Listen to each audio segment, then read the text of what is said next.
importância do estudo das circulações locais, como práticas esportivas, lazer, planejamento de edificações, se você vai posicionar uma construção civil de forma lateral, frontal, para aproveitamento do vento, conforto térmico e navegação marítima e aérea.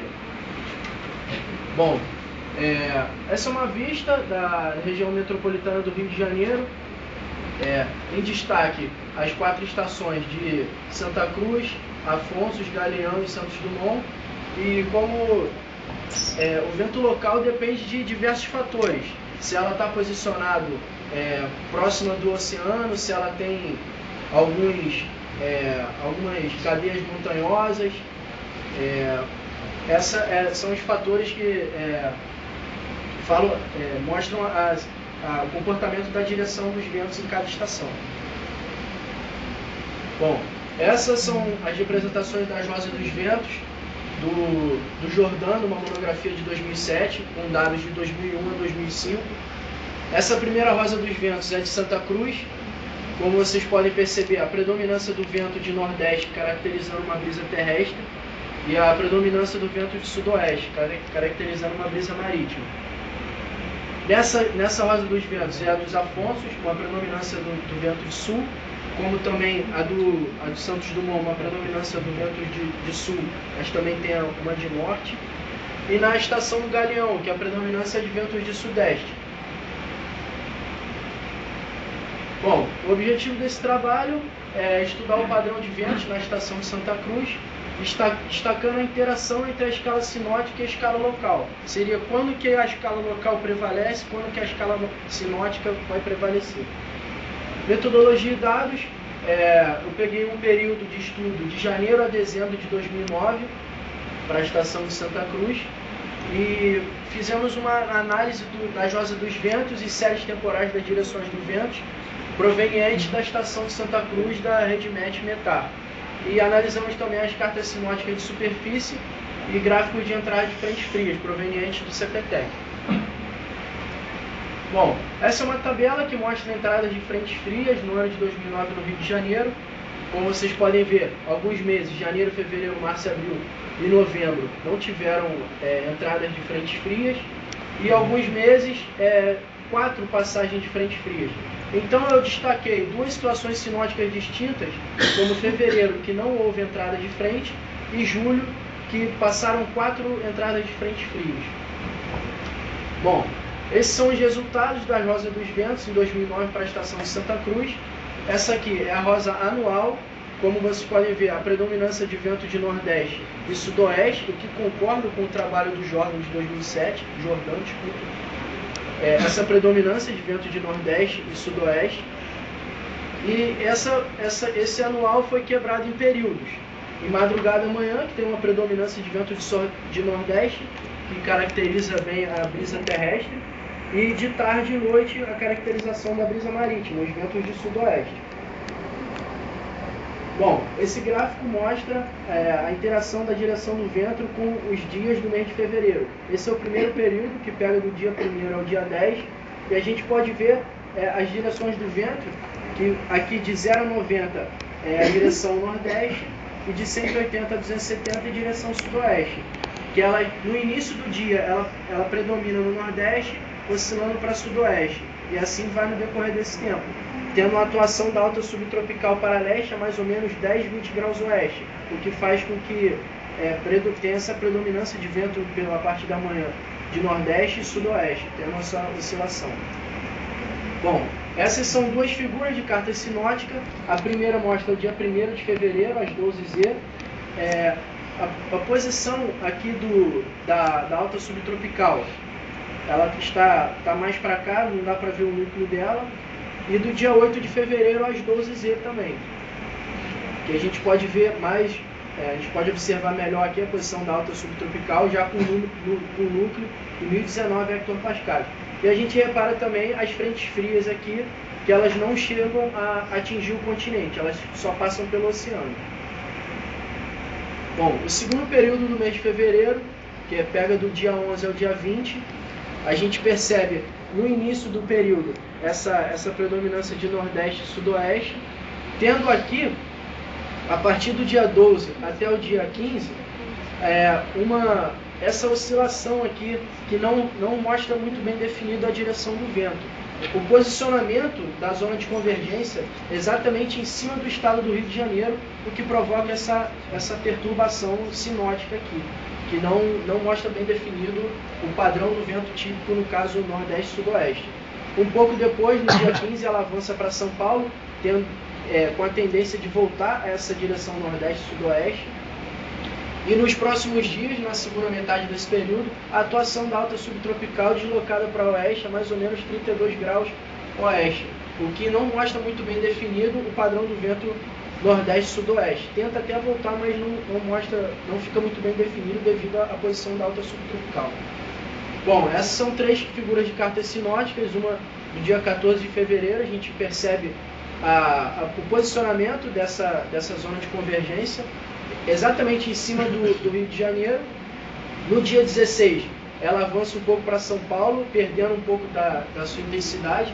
E no dia 18, a posição da alta subtropical, um núcleo aqui em 1029 hectopascais. Bom, no terceiro período de fevereiro, a gente percebe claramente as manifestações de brisas terrestres e marítimas, como no início do dia, ela predomina em nordeste, sudoeste, e é o posicionamento da alta subtropical para leste, a mais ou menos 20 graus. No final desse período, ela vai se afastando e fica a mais ou menos 10 graus oeste, o que mostra claramente essa manifestação de brisa terrestre na parte do dia e brisa marítima à noite. Por isso, esse padrão de vento de nordeste e sudoeste. Bom, essas são duas figuras de análise sinótica, do dia 22 de fevereiro e do dia 26. A gente vê o posicionamento da alta subtropical aqui. Um núcleo mais para leste, não dá para ver pela carta, e essa aqui mais afastada ainda. Essa seria aqui a alta subtropical, o posicionamento dela. Bom, no mês de julho, esse é o primeiro período do mês de julho, tendo no início desse período a direção do vento nordeste-sudoeste, só que nessa primeira metade desse período tem a atuação da alta subtropical a mais ou menos 10, 15 graus oeste, e a gente vê a predominância desse vento nordeste-sudoeste nessa primeira metade. Só que nesse período aqui há algumas perturbações sinóticas. Ou seja, no dia 5 a gente tem um cavado em cima do Rio de Janeiro, no dia 6 uma alta migratória, e a partir do dia 7, o posicionamento da alta subtropical, ela fica no início desse período, dia 7, a 34 graus oeste, no final a 21 graus oeste. E nessa segunda metade tem uma predominância do vento de nordeste, e no final do período ela vem se perdendo a intensidade, tanto que aqui ela dá uma oscilada, algumas oscilações saindo de nordeste. Bom, esse é o segundo período do mês de julho. Esses pontos vermelhos significam as entradas de frentes frias. Aqui a frente fria entrando dia 12 de julho. E logo depois da entrada, um predomínio do vento de sudoeste, devido à entrada da frente fria. E logo após ela se desloca para o Espírito Santo, que tende a voltar ao padrão de vento de nordeste e sudoeste. Bom, no dia 17, a atuação da alta subtropical, mais ou menos 20 oeste, e aqui no dia 19, a outra entrada de frente fria, tendo essa predominância logo após a de vento do sudoeste.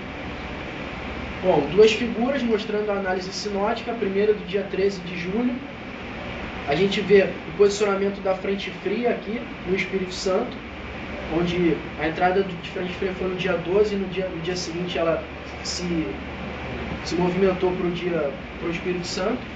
E dia 19 de julho, onde há uma entrada de frente fria exatamente no Rio de Janeiro. Bom, no terceiro período do mês de julho, há essa predominância de vento de nordeste devido a uma alta migratória, mais duas entradas de frentes frias, uma no dia 24, e essas perturbações aqui, que não mostram um vento muito bem definido, que seria posicionamento de cavados nos estados do Rio de Janeiro e São Paulo. Bom, a conclusão é a importância da interação entre as escalas sinótica e local. Ou seja, quando que cada uma escala vai prevalecer? Será que é sinótica ou a local? E a alta subtropical do Atlântico Sul para leste, ela tem um predomínio da escala local, nordeste e sudoeste, que ela está mais afastada do continente, faz com que a manifestação de brisa terrestre marítima, elas tenham essa... faz com que as manifestações de brisa terrestre marítima tenham a predominância, tornando os ventos de sudoeste e nordeste. E quando a alta subtropical está deslocada mais para o oeste, o nordeste e sudoeste não é muito bem definido, pela proximidade do continente e causando algumas perturbações sinóticas. Sobre a zona de convergência, quando ela está exatamente em cima do Rio de Janeiro, a gente não pode ter um vento muito bem definido. E após a passagem da frente fria, a gente percebe que tem uma predominância do vento de sudoeste. Bom, os passos futuros seriam avaliar os demais meses de 2009 para verificar a consistência dos padrões identificados e mais à frente, subsidiar estudos de modelagem numérica na região. Obrigado. Perguntas? Eu tenho só uma sugestão. Essas figuras que você colocou aí, né, todas elas, qualquer uma, assim, fica muita linha, assim, às vezes a gente tem um pouco de dificuldade de ler a informação que está ali, entendeu? Eu sugiro que você pegue, assim, por exemplo, você pintou, né, os dias mais escuros, né, e à noite você deixou branco, foi isso, né? Sim, não, o que eu destaquei foi a direção entre dias, a direção nordeste, no caso, e entre dias. O que eu sugeria essas linhas de grade você põe bem tênue. É só questão de estética que você facilita para a gente ver. E esses questão da direção, eu colocaria pontos, não ligaria os pontos. Porque você tem a troca de direção, parece que... Entendeu? Seria um gráfico de dispersão, no caso. O mesmo gráfico. Igual. Só que em vez de você for deixar a linha, você põe pontos. Essas linhas de grade, você suavizar elas, assim, porque a gente olha, eu não sei se uma linha de grade ou outra, não sei se a minha vista está muito boa. Sim, entendi. No caso eu separei essas linhas de grade de 6 em 6 horas, para ter uma... Mas você pode pôr assim, bem pequeno, com pontinho, e o outro você põe ponto, mas é só uma questão de estética, tá? Não é nada. Aí eu queria saber assim, né, uma outra pergunta. Esses dados que você analisou é média horária? Horário. Você fez algum tratamento estatístico, verificar a qualidade, removeu algum dado, coisa assim? Não, tratamento estatístico eu não cheguei a fazer, não. Mais alguma pergunta? Maurício. Rafael, queria que você falasse a importância de Santa Cruz, o que está acontecendo ali, né? Você dá essa importância de trabalhar naquela área. Você tem visto? Assim, em Santa Cruz, devido ao posicionamento da linha de costa, ela é mais ou menos a 45 graus, então o que se espera é um vento de sudoeste, a predominância de um vento de nordeste e sudoeste. E a gente, no caso, a gente pegou essa estação para estudar, porque alguns modelos têm dificuldade de pegar essa direção. Então, o que acontece? Um exemplo seria um atlas eólico, que ele mostra a direção do vento em sudeste e noroeste, quando na verdade seria a predominância do vento de nordeste e sudoeste. Então por isso que essa importância de estudar Santa Cruz, porque os modelos têm essa dificuldade de pegar esse vento do sudoeste. Eu destacaria outra, né? Essa questão de Santa Cruz, foi instalada uma usina lá, né?